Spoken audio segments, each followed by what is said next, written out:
I'm Cray Beaumont Flynn. Welcome to Beyond the Design, a show that gives you a peek behind the curtain of the design industry and shares the stories of those that are the driving force behind it.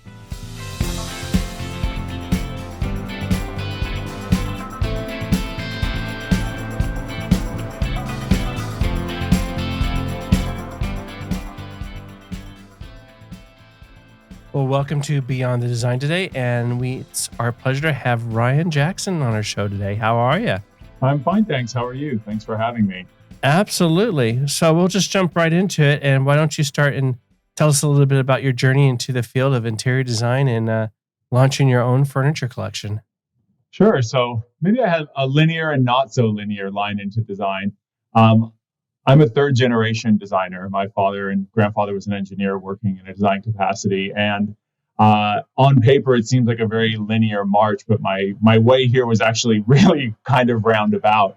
All throughout my life, my family's from Europe, and everybody told me, you're going to be a designer. And, I used to laugh at them and just, it couldn't seem further from anything I was interested in, to be perfectly honest. And as I was begrudgingly drug around museums in Europe and the US and sort of, staring at the floor and half engaging with what was happening there. Maybe some seeds were being planted, but I wanted to be a firefighter, and I was one. And I went into the military and was a firefighter and went in this sort of completely different direction. And when I got out of the service and went to college, I took an art history class because I was forced to. And I had been interested in it. I took it in high school as sort of a prerequisite. And loved art history and thought, wow, this is really interesting, and got into it and was dating an interior designer at the time who they were having some internships. And, the gentleman who was running it had said, I saw some of your father's work, in the 80s in LA. That was pretty great stuff. Do you like design? And I was sort of, sure. Yeah. I love it. It's great. And, the gentleman offered me an internship. After about 2 weeks, I knew it's what I had to do. And a lot of things fell into line over years of exposure, and I knew more and felt more about it than I realized, I think. So you chose your right path. I think it found me. It sort of sent me away like a boomerang, and I sort of came out back and around. So being in your own business, having your own firm, is there a Ryan Jackson aesthetic or feel and look and tone? Well, I wouldn't say there's necessarily a look. I think, clients come to us for an edited aesthetic that's, an informed, very much a contemporary informed vocabulary. The international style modernism to me is something that's really where my passion lies. But, coming from an art history background, things that are very, very historically informed in materiality and layout, and sometimes even to the depths that people don't realize. I'm using those quite a traditional understanding to my work, though, edited contemporary interiors is probably what people would sort of categorize as my work and what people come to me for. So are you mainly residential, or do you do commercial work as well? But for the vast part, and any of the commercial jobs and things that I've done are for clients of mine that, we'd love for you to do our offices, because it's a high compliment to, love the home they have, and they want that same sort of hand or touch put into where they work. But yes, primarily in the residential realm. Is there a creative process that you actually have formatted that you work through when you get a new job, a new project?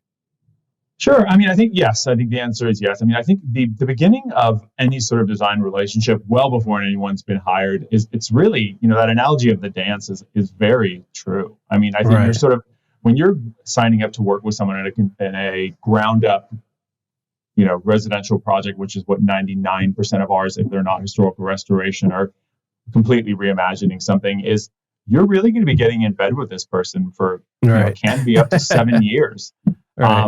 And you should really know if you like each other.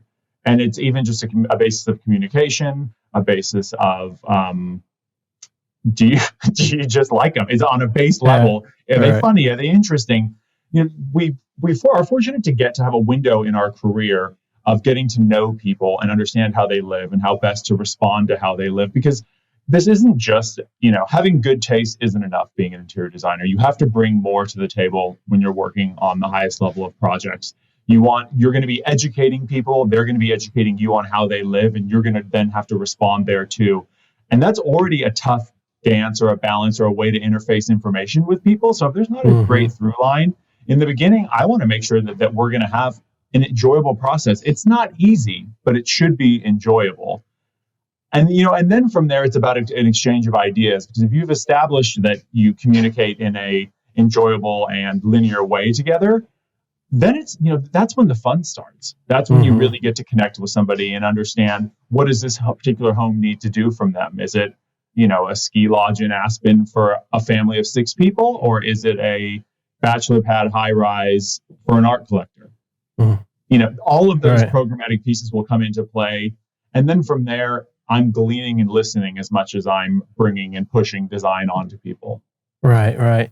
I always equate it to almost like dating. You go on a first date, it maybe lasts an hour, then it may be 2 hours a second, More involved than dating. It's way more involved than dating. Exactly. A little bit more highs and lows, but hey. Yes. Hey, at least you get paid at the end, Yeah. That's definitely part of the equation. So is there a particular process when you start onboarding, I guess, that client, that you work with them to kind of decipher what their design aesthetic is and where they're trying to go, and maybe steer them a different way because they don't understand? They just bring you this pretty picture. They want their house to look like this. Sure. Well, I think that adage of, a picture's worth 1,000 words is very true.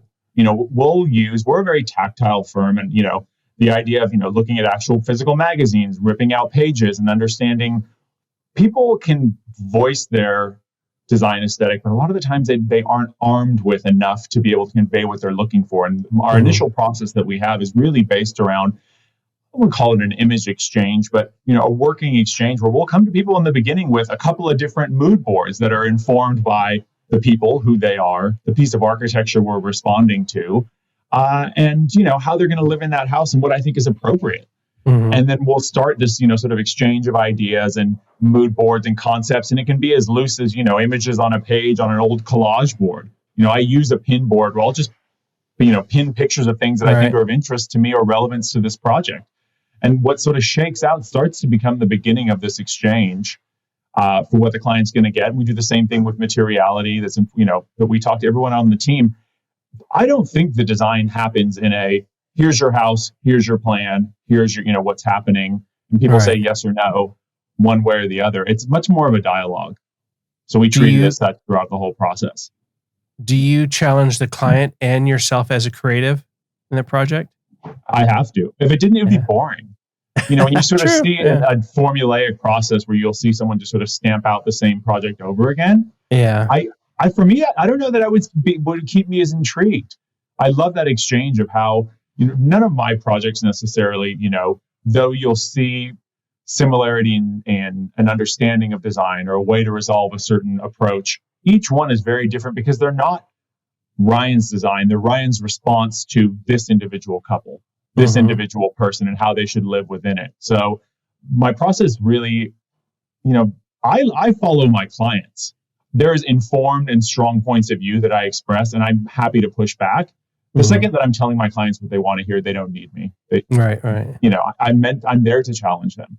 You're the end of the day, professional. they should make a decision that works for them, but they're making it from an informed standpoint at that point. Is there a particular project that you can think of that challenged you creatively? I wouldn't take it if I didn't think it was going to challenge me creatively, but well, that's good. I think one of the ones that I think that always comes to my mind when, that sort of exchange comes up, I was brought on a project. I met with a client who bought a house by Bob Ray Offenhauser, who is an old Los Angeles architect who just has done some amazing estates all over the city. And he was challenged to build a replica of a, let's say 1,000-year-old Chinese mansion that was found in China and built it in Beverly Hills. And my clients saw this house, and it was just on it's probably on one of LA's best streets. Great piece of property. And they came to the house, and I was meeting with them and seeing their aesthetic and seeing this house. And I remember coming to them. They hadn't hired me yet. And I said, this is a beautiful home, very traditional Chinese aesthetic. And I just said to them, I said, whether you work with me or not, I just have to ask you this question.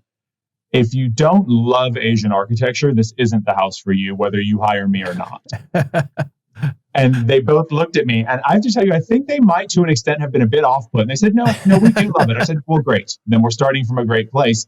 And we went on to, reimagine this house for a contemporary art, a couple who are contemporary art collectors, and honored the architecture at the time. But that was a challenging dance of respecting this piece of architecture and what made it special and unique, while managing the program of a client whose, their program it wasn't, I would say it was the tightest of parallels for starters. In the end, I'm very proud of what we did, and, turned out beautifully. Are there any key factors that you can think of when you consider designing a space or an entire project? Say that again. Was there any feedback? Any key factors? To me, luxury materials, understanding the massing and proportion and the function of the space are what I sort of run every project through. If the proportion and the massing of the room is not right, everything will fail. If it's a room around a great view, if it's a room around focusing a piece of art, if it's a room around the function of a library, books, being the function. Until there's a clear function in the room, I'll lose if I don't respond to the function of the room. So realistically, identifying that and then honoring it is really what brings the best room out, in my opinion. So when you take on a project and after completion, do you always give your own specific Ryan Jackson twist to it? So if someone walked in that room, it's like, oh, I think I know who did this. I guess I think if one was to look at the work as a through line across the body, I would say there are, things that are quintessentially things that I will do, or ways that I'll resolve design. Resolve design, be it, in materiality or finish, or the way materials connect. Connection of material is probably the one that I'd have to come to mind. Depending on who you ask, maybe they would say reveals. But I think they're just, the connection of materiality is as much quintessentially, my look as any sort of, a pink chair. Some people sort of have a go-to thing that they sort of dust with. To me, it's, it's really about how much more can I edit. Right. Where's your vast portfolio? Just California, or you do work nationally as well? No, right now we have projects in New York, in Nashville. Southern California is the basis of most of our work, as far as our design firm goes. But yeah, we go where our clients need us. So a lot of designers have taken the leap after a considerable amount of time and bring on their own furniture collection, which you have done. What made you have that spark of light? It's like, you know what? I'm going to just add something else to the level of what you do. I actually went to school for furniture design. That was my sort of entree into the world. And as I studied furniture design in school, and I went on to work as a furniture designer in my early days, I quickly realized that I was going to hit a glass ceiling very quickly if I didn't have a design practice to sort of hang around the furniture I was designing. I was fortunate to work for Jim Magny for 7 years, and he was an amazing mentor to me, and who also had a furniture line. And I realized in working with him that I couldn't just do one. And it was always my goal to have to do furniture. That's how I started my entree into design, was as such. So for me, it was always a very linear line to design furniture and understand. I think I probably design rooms as furniture is constructed realistically. If you were really to look at it that way, I think I actually apply furniture design tactics to designing space as much as anything. So for me, it was a natural progression. I always knew I would do it. And, as soon as I sort of had the means and time and effort to compile a line and launch it, I did at Maison Objet USA in Miami. Oh, fantastic. That's very prestigious to actually get your line and collection notice there. Now, when you design a project, are you thinking of also new pieces you want to start designing for your collection, or new collection that you want to actually install in new projects? Well, I think I don't actually use a ton of my own furniture in my design. I think some designers, as part of their look, is a house full of their own furniture. I will often have my clients actually want more pieces of my furniture in their house. And, I think the balance, design is about balance. It's about curation. It's about selecting and the dialogue between the pieces you select in a room. You fill a room with all one things at a certain point, where are you just shopping furniture versus creating a dialogue in a home for somebody between the pieces, the art, and the piece of architecture itself. It becomes very flat. Sometimes in a project, it'll become evident that such a thing doesn't exist that you need. You know, I'm looking for a footstool that does such, you know, in this materiality, proportioned as such. And, you know, something can come to life from that. But I don't often find myself sort of saying, great, this is going to be the, you know, Ryan footstool room. But should, you know, does sometimes end up that way? Yeah, sure it does. Sure it does. But the way I design my furniture is to be amongst other furniture, not to sort of be within the room. It's meant to be a cast member amongst many others. So what inspires you when you start creating of pieces to add to your collection? I mean, everything really. I mean, I think as far as, you know, sort of stylistically, the 30s, the 80s, you know, Dupré Lafont, Jean-Michel Franck, the architecture of Richard Meyer, a bus stop I see driving down the street. I mean, it doesn't, they're not all these sort of high, grand, you know, ideas. Finding an interesting rock on a hike and picking it up off the floor and finding, if you look right in front of my computer, there's just stacks of rocks here next to me, because I'll find something of an interesting shape, and it doesn't need to be of high design. It doesn't need to be of something really beautiful. Maybe it's a materiality. Maybe it's just a massing.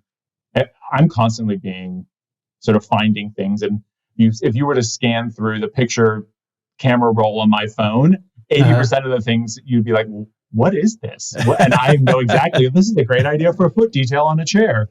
Or, you know, that's how we're going to rectify that fireplace. But, you know, most of it is just things I come across. It all comes together. It is. It all does. Not linear, but it does. What motivates you as a designer, as a creative?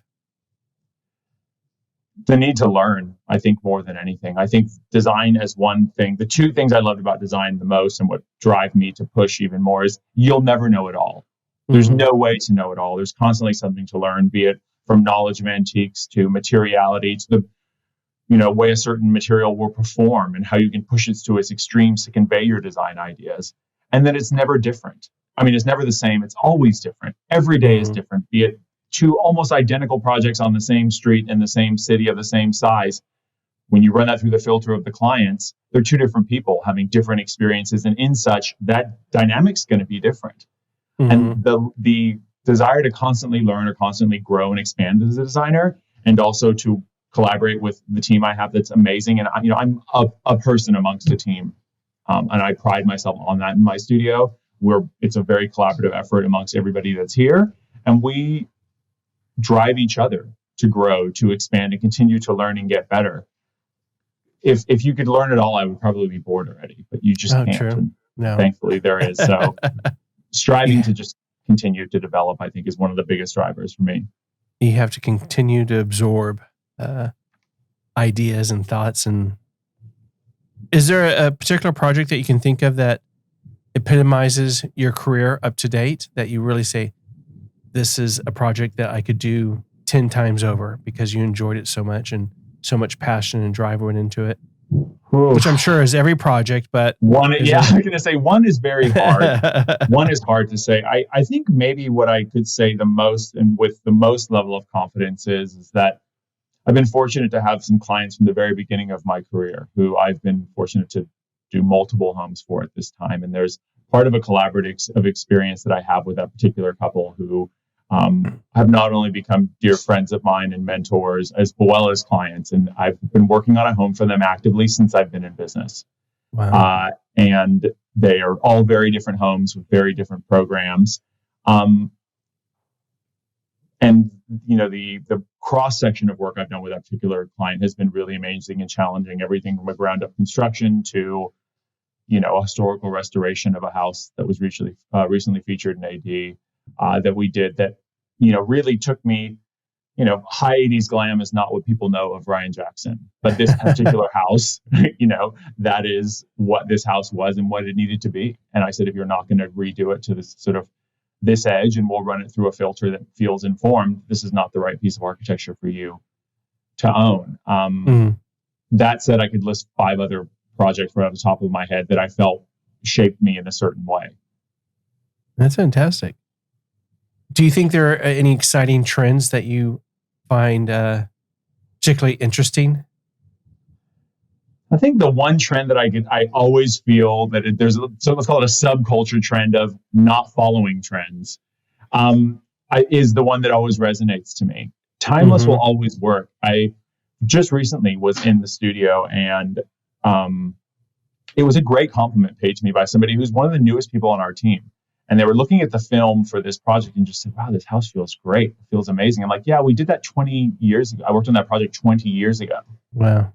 And the fact that the house looked these particular clients maintained them, beautifully, and the house looked amazing. But to me, that is great design is timeless. Thoughtful curation is timeless. And, trends will come and go. And, does somebody, I'm just in love with maroon right now. Right. I personally am. I just think it's amazing. The color maroon to me is just really hitting home. A 1990s Alexander McQueen maroon is about as great as it can be for today for me. So you buy a pillow that's maroon. You don't paint your house maroon. Right, when you decide that sort of moment is done for you, you buy a new pillow. Right. But I think what resonates the most is a shelf life, and what's something that has staying power. In classic design, you look at a piece of architecture from Louis Kahn or something like that, as relevant today as it was when it was done. You talked about as a designer, how do you create that for somebody? That's the biggest accomplishment, is when you can pass that over to somebody. You talked a lot about materiality. Is there any particular materials and finishes that you are drawn to and that are your go-to? Sure. Yes, of course. I think woods, the manipulation of woods. To me, I love taking woods that are quintessentially traditional or in the processes that are traditional and adapting them into contemporary usage. Like in my furniture line, for example, we use a lot of woods, specifically oaks. I happen to love oak, and we have really amazing oak here in the U.S., in the Pacific Northwest, and we'll do American white oak. But we'll use, 18th century French processes, like, the idea of, either lime washing woods, and do it in a contemporary way where we will bleach all the pigment out of them.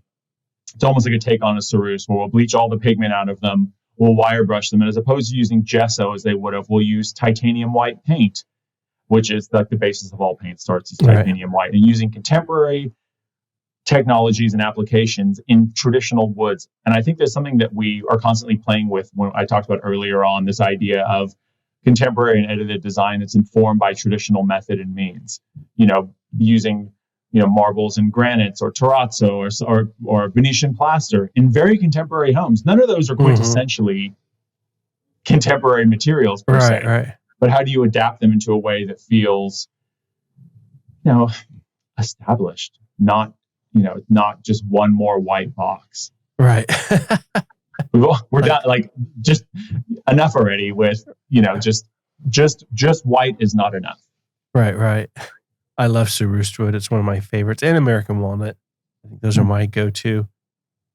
Is there anything, when you do a project, do you do a lot of collaborations with other designers, or are you pretty much a single source for that project? Yeah, normally, to me, the collaboration that always seems to, pan out is the architect, the builder, the landscape architect, and the designer. Like, those are the people that, from the beginning of the project, if it's an informed project, we should all be there in early days. I think it's almost a misconception that comes up with clients sometimes that it's going to cost them more money to have everybody on because they see themselves writing the checks earlier in the process. The check's going to be written at some point. Pay me now, pay me later. Right. But the informed home that comes from all of those collaborators being on board from early days vastly outweighs. And you don't spend time doing the rework. But to me, those collaborations are amazing. I just finished an amazing house with Paul McLean, who we did, that is just stunning. And, was a very back and forth tennis match. Maybe we'll call it a tennis warm up, because it definitely wasn't adversarial. It was just sort of this free flowing idea of back and forth. And what shook out in the end, because that dialogue was so open and welcome, was really quite special. And I think having that collaborative effort, if we're not on the same page, nobody wins. Right. How do you turn that around on a client, though, if they're just not on the same page and they're like, this is what I want, but it's like, it doesn't fit location, it doesn't fit the property, it doesn't fit your lifestyle. It's like someone that takes a picture of a haircut. It's like, that your hair is never going to look like that. You never will be happy. I think that goes back, clear communication. I'll go back to, I have zero problem. The way I work with my clients, everything down to even the way that I bill my clients is not contingent upon them buying the chair that I want them to buy, picking the piece of wood that I want them to pick. I take that right out of the equation because I don't want the money piece to ever get in the way. We'll agree on how we're going to be compensated, then we move on. I want that out of the way so that I can have clear communication. Just say to you, that is a mistake.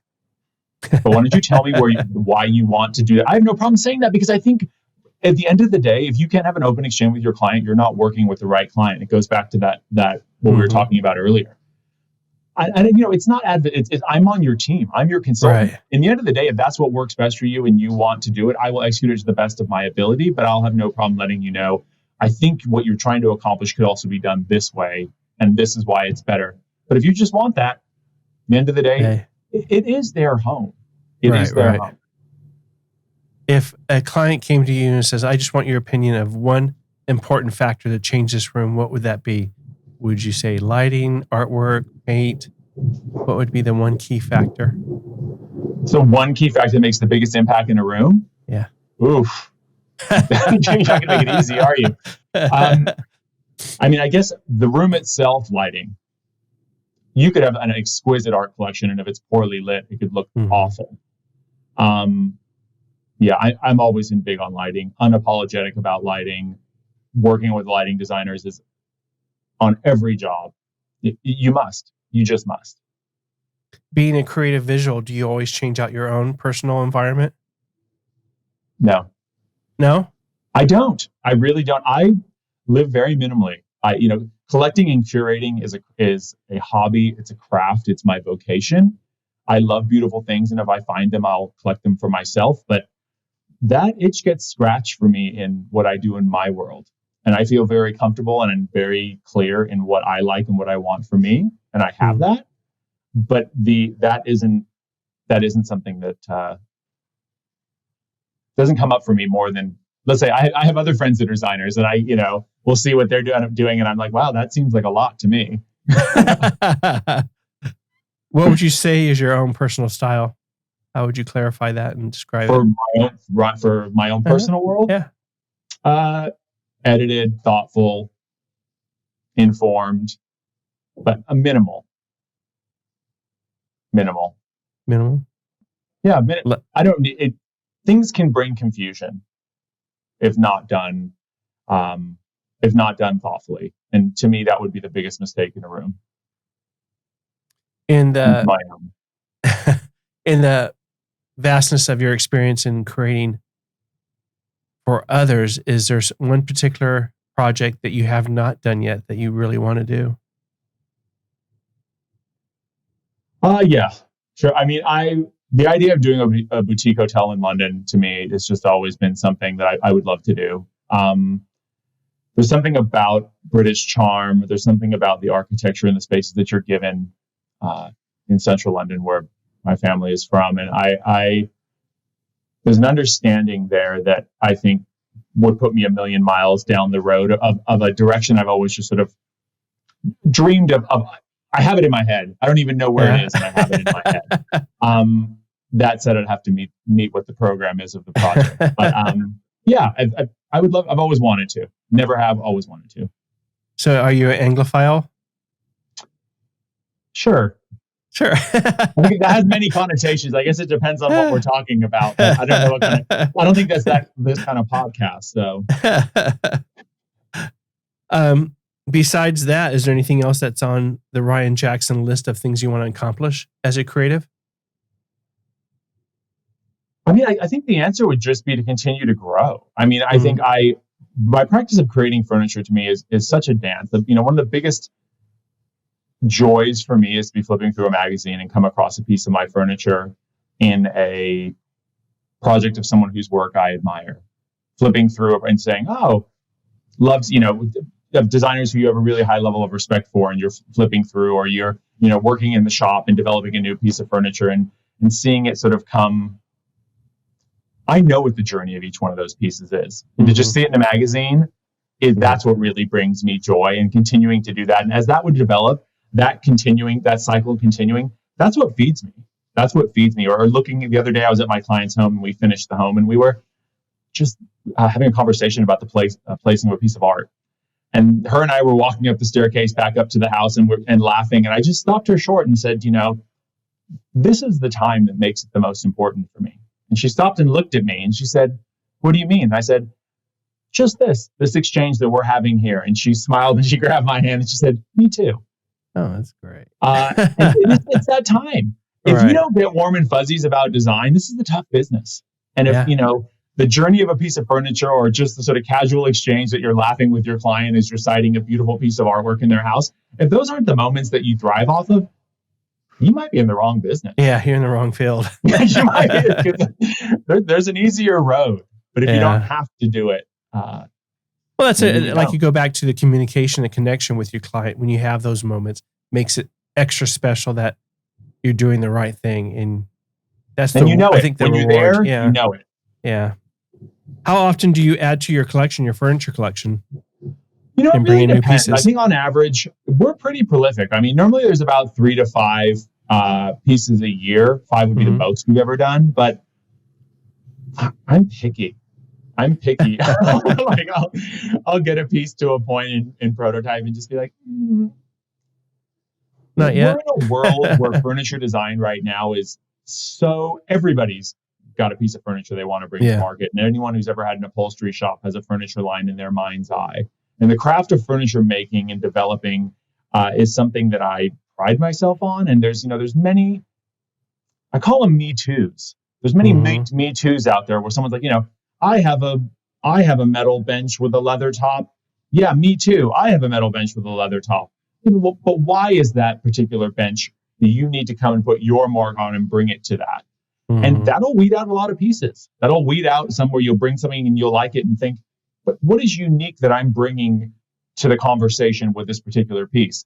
And that might bring the numbers down. But that, it's not a how many, it's, which ones are they? So it's maybe never a big number for me, but that's not my goal.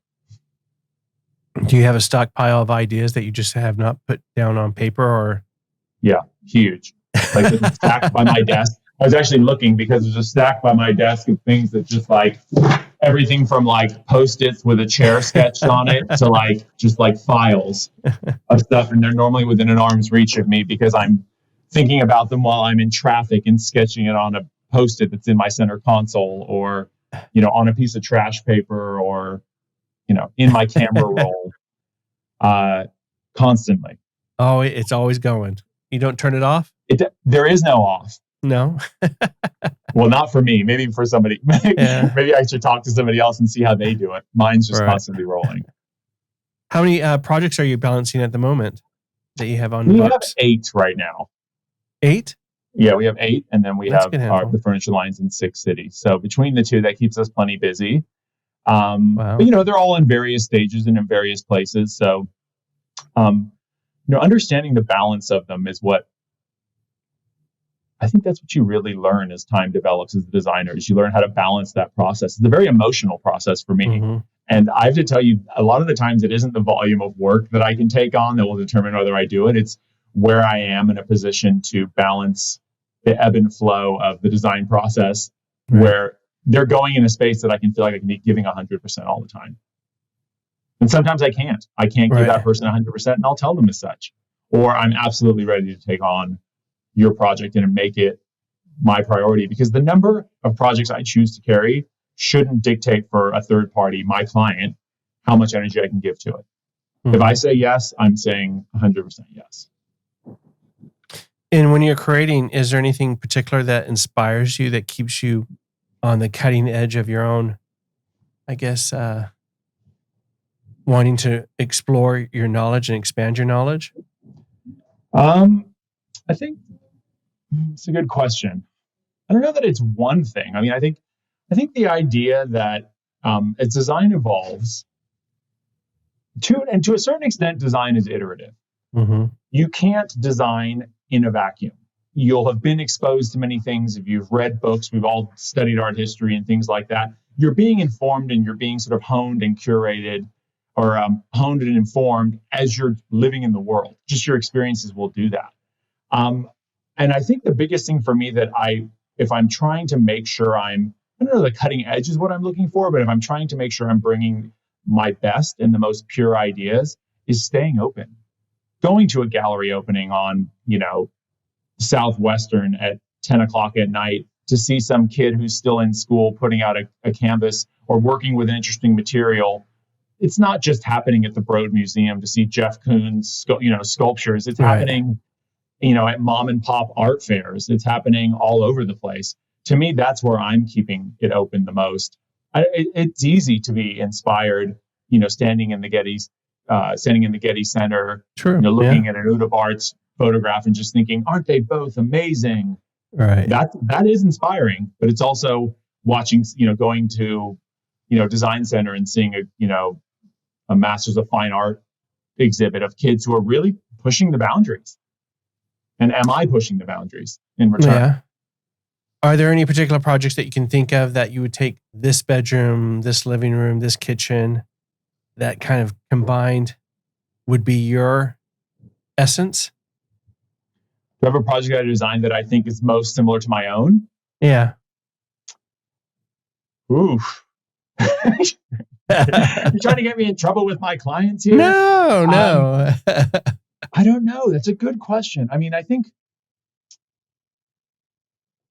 if I had to say one, my work is a response to other people. So I don't know that one in particular. I can see pieces of myself in all my projects. Mhm. I can see pieces of myself in all of my hand, the way I do something. It's the beginning of how I can ask informed questions. Because I audition how I would use that space and ask, that begs the question for them, would you also use it this way? Or perhaps you would use it slightly differently. So I can see me in all of I don't know that one of them is a response to me. I think it's Ryan's response to them. So all of them. I think I could see myself in every single one of them. I can see my hand in all of them. Would you say you're more contemporary then, or more transitional, more? I like to use the term edited. Edited?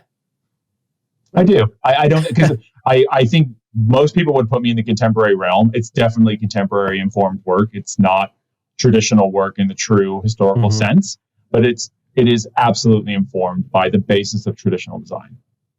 Even in some of the white on white boxes that I'm known for doing for people, there's many concepts, applications based in high traditional design. So what's next for Ryan Jackson? That's a good question. I'm doing what I love doing right now.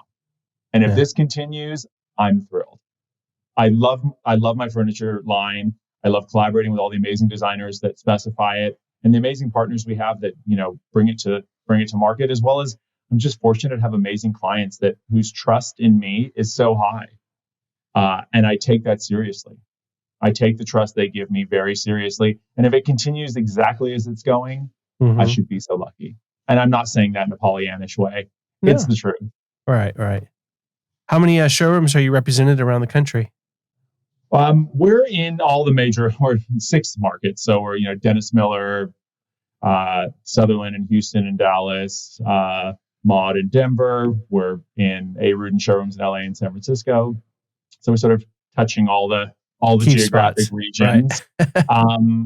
And the beauty of our partnerships is they're like people who are trying to bring the multi-line showroom model is an old one, and to some people, it's not as prevalent as it once was. Right. But I think the idea of being with like people who have products that are, though not incestuous or informed by each other, that collaborative idea of designers bringing their clients to showrooms is never going to go away.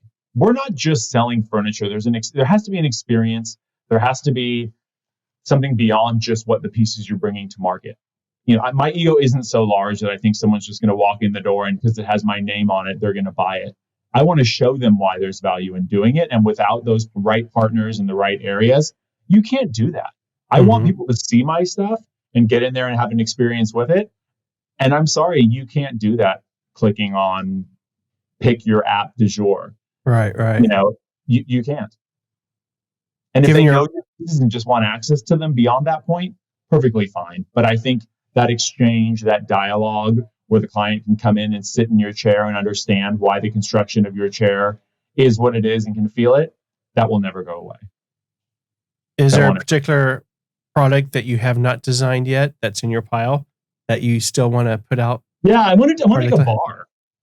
Really? I want to make just there's something about the old, bar chest, be it Ruhlman or, there's something always really sort of sexy about that I've always been interested in doing. And it's a good question. I don't know why I haven't. Maybe I should.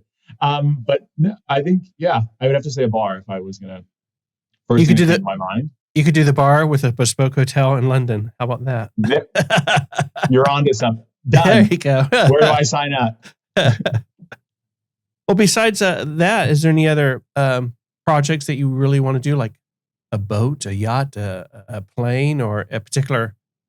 Yeah, I mean, I'd love to do a yacht. I was in the Navy. I love being on the open ocean. There's something really sexy, and I don't know, just the open ocean. It just feels so magical, and there's a creative license that comes from. There kind of isn't anything more over the top than having a yacht. And I think the sort of just let it rip, show me luxury kind of expectation that comes with that has always been something that I find interesting. But, they can be done very beautifully. I mean, I think Christian Lieg probably did a few of the yachts that I would personally think were just in my own taste. Philippe Starck did a gorgeous one as well. Mm-hmm. They can be done in such a beautiful way, and they offer a lot of space to really flex your muscle. And that'd be something I think that I was given the opportunity. I think I could come from an informed standpoint in doing it. And, though I've helped clients do their planes in the past, there's something about a yacht that I think is a little, maybe it's romantic to me, but I think it's romantic. No, I think it is. Yeah. I know they're hard as hell because you have to use every single space imaginable for every item. Yeah, so is a high-rise apartment in New York City. You can't waste a square inch. So I feel like I've done apartments and high-rises that were like a yacht. But you mentor mentorship early in your career. Are there other creatives out there that you kind of look to as you gain a lot of knowledge from them and what they're doing? Sure. I mean, I think community is a huge part of design, which I really value that in Los Angeles, specifically amongst the designers that are here. We're a very open community, which we share a lot of our experience, maybe, celebrate each other's successes, maybe commiserate in certain realms as well. But I really value I've been fortunate with many designers who I've had really open and clear communication with just about things that I think are working really well. Sharing ideas, bouncing ideas off each other. I'm a member of the DLN, and we're all the members. I'm always shocked at how above and beyond people in the DLN will go to really help each other, and share not just resources, not just the basic things, but hold space for each other to just touch base. I think a lot of the times when people leave big firms to start their own, they don't realize I didn't, for sure. I'll speak for myself. The sense of community that you don't have. And I remember the people that sort of reached out and put their arms around me as I was developing my own company, and consider them valuable parts of it to this day. I think collective environments help push the creative process for people that start on their own, gaining that community, the essence of people around Nobody did it alone. Nobody did it by himself. And, I think that I had many, besides the fact of having a great mentor that I worked for, I had many professional mentors who were clients of mine who, I'm an interior designer. My father is a designer, my mother's a banker. So I think I was fortunate to sort of have a bit of a duality in that mind. But at no point was I ready to have the business I had when I had it. And all of a sudden was like, oh, I know I need to hire a controller who has a clue what's going on, because I'll focus on design. I know what I can do well, but I know what I can't either. That prompts me for a question I wanted to ask you. What were some of the key factors that you were really surprised at not knowing, starting your own business? That's like, wow, if I had only known that. There was a lot of them. I was fortunate to really have my hand in a fair amount of the buckets in the firm I was working for before I went out on my own. So it wasn't naive, but completely. But the one part I think maybe it was the largest was, I think, the emotional quotient. It didn't carry, every little thing that happened didn't carry the same amount of gravitas when your name wasn't on the door. But when the same sort of daily things would happen and it was your company, there was an emotional piece that carried extra weight, required extra energy to navigate when it was yours versus working for somebody else and doing it. Though you were taking the same action, I don't think anyone prepares you for that idea that it's going to mean more, you're going to care more, and that's going to require more energy to navigate. What advice would you give to somebody that's young in the profession? What is the first thing they should do and know when they're starting their own business? Yeah. I don't know why this came to my mind, but I'm going to say it. The first time I met Douglas Bartoli, who was a famous designer in Santa Barbara when I was first starting out, he said to me, "Do you want to be in interior design?" And he didn't even look up from his table. He was sketching something. And I was like, yes, sir, very, and he didn't even look up and he just said, "Don't." And then never spoke to me again for the rest of the time I was there. And I say that story because I look back and laugh now. But I think, if someone who goes into design, if you're doing it for the right reasons, you're in the right place. If you love design and you can't imagine doing anything else, then you have a shot. But if you're coming into design thinking that it's a way to get rich quick, it's not. If you're coming into design with some sort of exterior ideas about anything other than loving furniture, and if loving furniture sounds funny to you, you don't love furniture. Right. And so if your heart's in the right place, it might be one of the most fulfilling careers you can ever have. True. You gotta love what you do. You gotta love to get up in the morning and yeah. Is there? Yeah, exactly. Very quickly. In your projects that you have now, what are there various aesthetic feelings between all of them? Are they all pretty much, the range of being very contemporary? Or are you? They're all over. They're all over the show right now. I mean, I think with that idea of projects respond to people, places, and architecture. Who are the people? Like we talked about earlier. Is it a family from Beijing who wants to build a second home in the United States, and they are doing it on a beach view lot in Newport Coast, and it's 30,000 square feet? Are they a couple from Shanghai who just bought a high-rise penthouse and we're reimagining it and we're responding to the ocean view that is next to? Each one of those things will drive the program all over the show. Depending on, different projects that I have for different clients, the aesthetic follows them. It will be informed by a look that I have, but one of them is very transitional, and it's because it's built in a Northern Italian piece of architecture. There's my interior has to be informed by what's happening on the outside. I don't care how contemporary an aesthetic client wants to have. If I'm not marrying the two of those together, we're both going to fail. The architect's going to fail. I'm going to fail. And that's that marriage. A lot of the time people say to you, what's informing that and what's the bridge between the two? The bridge between architecture and design, clients ask that all the time. And the only answer I've ever heard that resonates for me is lifestyle. That is where the line of how you live in this home versus the shape of the rooms. How does this home respond to the way you live through interior design? Now, when you step away from a client and the project's completely done, do you go back like, I should have did this, or I should have done that, or because you're a collector? No, I mean there is a thing in every single home that I know that if I navigate something similar, maybe I would do it differently in the next one. But there was a series of circumstances that informed why I did it that way in the first place. So I don't know that it makes it wrong, because one alludes to the fact that maybe it wasn't done correctly. But there is a sense of growth that comes from one project where you see a similar set of circumstances. They won't ever be identical, but a similar set of circumstances come that you might navigate it differently. Sure, every project, every one. But those decisions came from an informed place. The reason I asked that question, because you said you never turn it off, and that you gather a lot of things, and so I was just wondering, curious, in your daily life, just something clicks. You're like, oh, I should have done that in that project because now I see this, and go back. I mean, there'd be little things like, walking through a house where I'm doing a certain step detail in a ceiling, and we've always done them at 2 inches, and then based on a framing limitation that we had in a certain house that had to be 1 3/4 inches, and walking into the house and being the new number is 175. It's not 2 inches. 1.75 inches is way better. And you just learned that by a series of circumstances. 2 looked beautiful, but going forward, we're 1 3/4. Well, Ryan, before we wrap up, is there any closing comments? Anything else you want to add and share with us?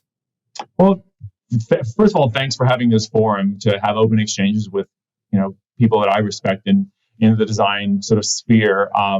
So I think open dialogues in the format of this being so loose and sort of conversational is a great way to do it, because it can be very formulaic. And I love design and love having a chance to share it with people. And, this has been a great opportunity to do that. And, if anyone ever wants to sort of reach out to us, feel free. We're on all the platforms to discuss it further. And so how can everyone reach out to you? What's your social media? Yeah, our social media is at Studio Jackson Design, and that is for both our furniture line and our design firm. And then our websites are studiojacksondesign.com and Ryan Jackson Home. There you go. So call them now. There you go. Well, Ryan, it's been a complete pleasure, and thank you for coming on our show today. I thoroughly appreciate it. Great. Thanks so much for your time. It was a blast. Absolutely. Have a good one.